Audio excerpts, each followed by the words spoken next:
Okay guys, now so let's have a look on the chest muscle. Uh, Here I added more images for our lecture section, and here as you can see I add some images from Anatomy for Sculptors book, and like this one is more related to the bony landmarks of the skeleton of the torso. Here we have some landmarks like the ASIS, the anterior superior iliac crest that crest no anterior superior iliac spine. Yes, sorry. So it's this region here, as I said, the costal margin, and the rib cage, the breastbone, which is the sternum, the collarbone, which is the clavicle, the acromion, shoulder blades, right? Everything here that we can use as landmarks, and we can find them on the reference and use them to map the body, so we can be sure where we are working on the surface, right? Here the same for the back of skeleton, but we can check it more when it goes to the back muscles, right? Here also I added some image from of the clavicle section, where it says its shape and some relationship with the the how can how do they say, how do they call it, the bow, yeah, the bow. I think it's the bow, the cupid's bow. So it's the format for the clavicle and how it's attached on the shoulder blades, and yeah, the format that we already said. Okay, so now going further to the neck muscles. Oh no, to the chest muscles. For the chest muscles, we actually have just like two great muscles that are the pectoralis major, which comes above everything, and we have the pectoralis minor, which comes under the pectoralis major and between the pectoralis major and the rib cage. The pectoralis minor is not so all visible, just this bulge here in some parts, because on the top of this muscle it comes the pectoralis major, which is this one, very bigger, and its structure of the pectoralis major, it's kind of folding fun, you know.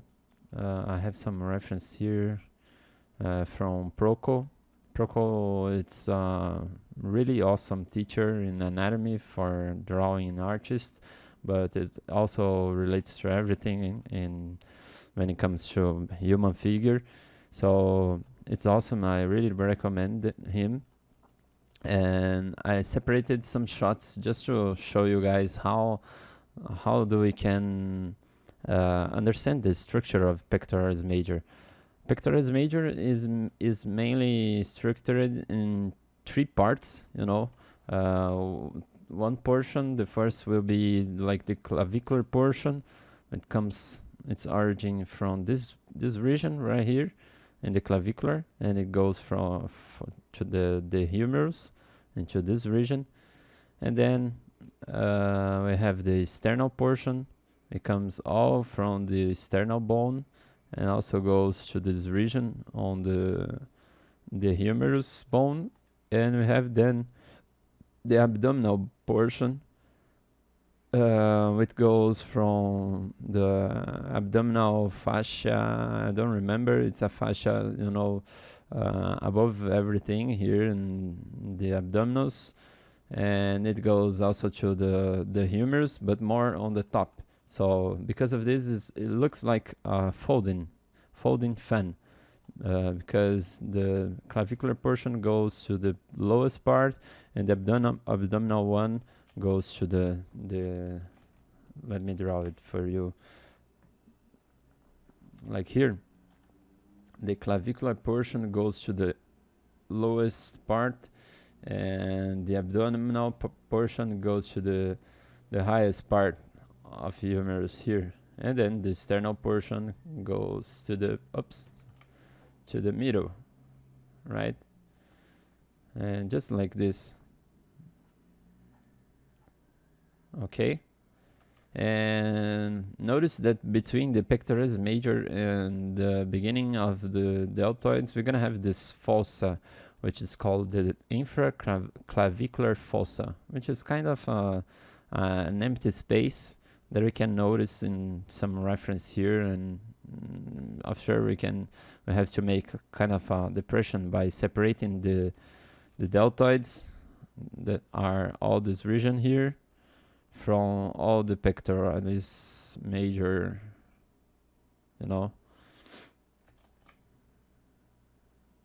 The muscles direction goes like this. Okay, so you're gonna see in those reference this kind of directions for, you know, when it's contracted. So as you can check it here, we have this clavicular portion going there, and under this clavicular portion we're gonna have the let me mark in blue. We're gonna have this external portion going further here, and then in red right now we're gonna have the abdominal part, you know, under everything. You know, here the color goes on the top, but it's like the opposite. Just as if we did like first the abdominal, and then the external, and then the clavicular, and it goes under the deltoids. It goes all the way on the top, right, of everything here. Yeah, so that's it. Let's have a look more on the lectures image so we can check. For the pectoralis minor, I've said that it's just like a bulge here, right? And it goes from this region, which is the coracoid process of the scapula. We didn't did yet the coracoid process on our model. You know, our scapula is still missing. The coracoid process would be kind of, let me check it here because it won't appear in the surface. So, but you know, by looking from the side view like this, we're gonna have a region kind of, if I did something like this, you know, I'm not sure if it would be here or here. I have actually to remember, but it would be kind of, if we make a mask like this and we could extract. Let me show you.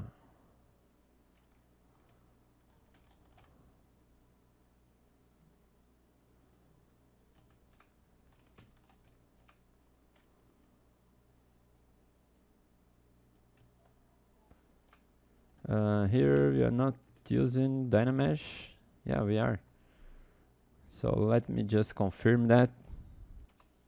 Yeah, so let me just show you guys more images about the coracoid process. Yeah, you know, just like a kind of a finger, like going out from this internal part of the scapula, and it will be called coracoid process. And it will be actually the origin of some ligaments, and also the long head of the biceps will be closer that. But yeah, for the origin, I do believe it will be just the pectoralis minor. Yeah, the pectoralis minor. And also the coracobrachialis, which is another muscle in the lower part of the arm, the arms here, axil, right, the internal part, but this we can check it better on when we are going to do the arms. All right, but I'm gonna save it here, this image, so we can check it after by doing the arms. All right, so let me show you more pics around here. Yeah, as I said, the pectoralis minor will connect the coracoid process to some of those ribs.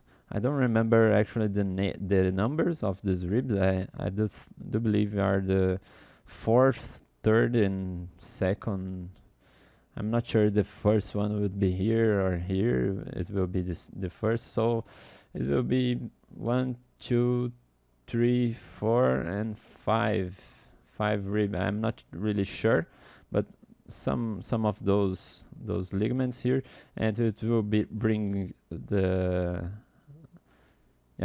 look, here is the coracoid process. It will brings the scapula to the region here of pectoralis minor, right? It will adduct the scapula on the torso. So another things that we can notice here by doing the chest muscle is, you know, this kind of distortion, how the highest part of pectoralis will connect on the lowest part of the humerus, and the opposite, the lower part of pectoralis will connect on the top part of humerus. When we raise up the humerus, like going like this, it was here, right? When we raise up the humerus, it gonna turns and do the opposite, like this part will connect on the lower part. It won't change, it will just, you know, make the torsion. So yeah, it's not so hard to understand this distortion. We can clearly notice right here how the fibers are manageable, like if they are going under the region of the deltoids right here and connecting in the region of humerus bone. All right, and notice the shape of deltoids, not of deltoids, but the pectoralis major. We're gonna have, you know, kind of pentagon shape at first. Look,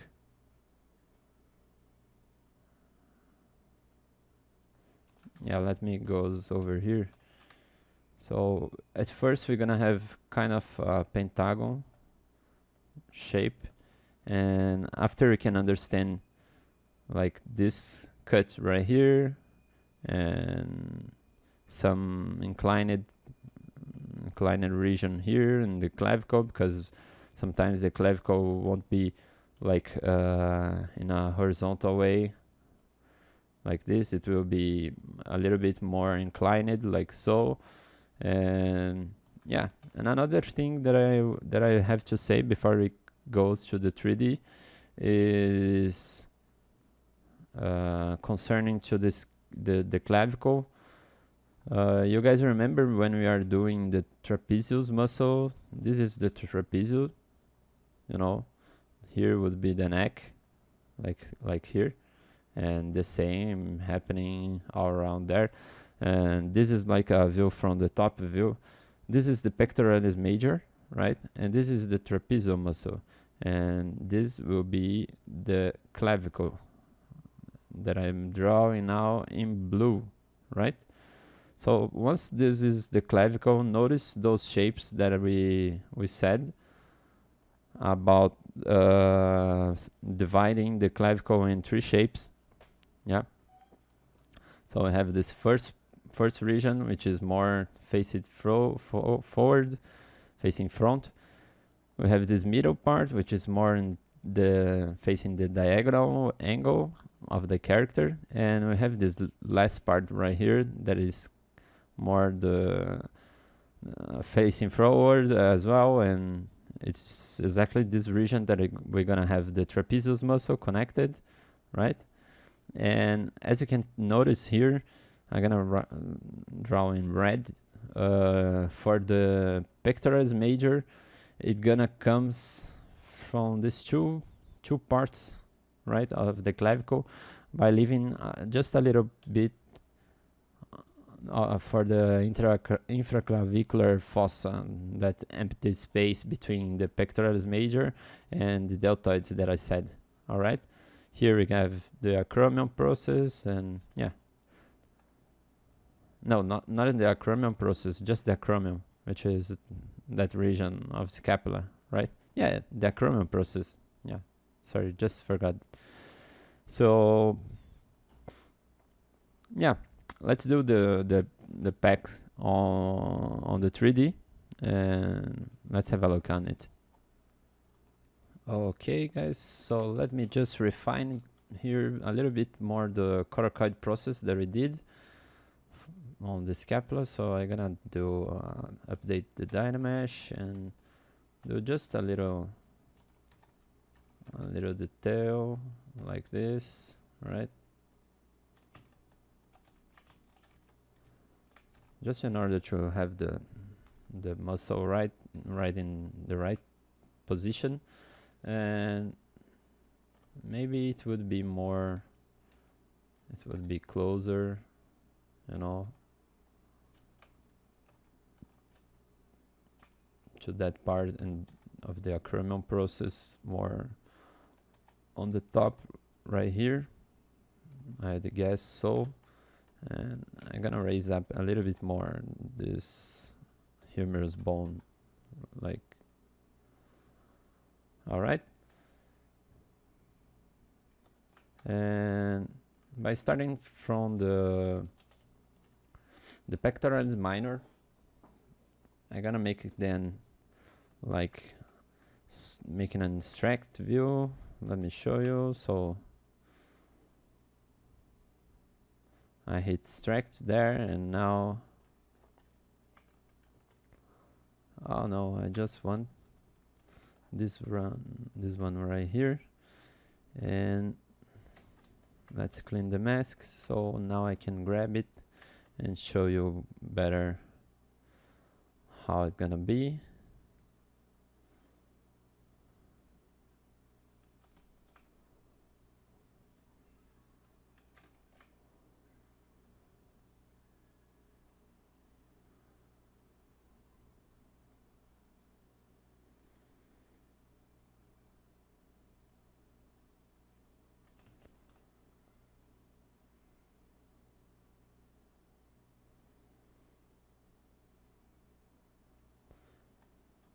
Okay, just to make you guys understand, so I could push it like here and position it on the other vertebra, like here, the other rib, sorry, not vertebra, and then another time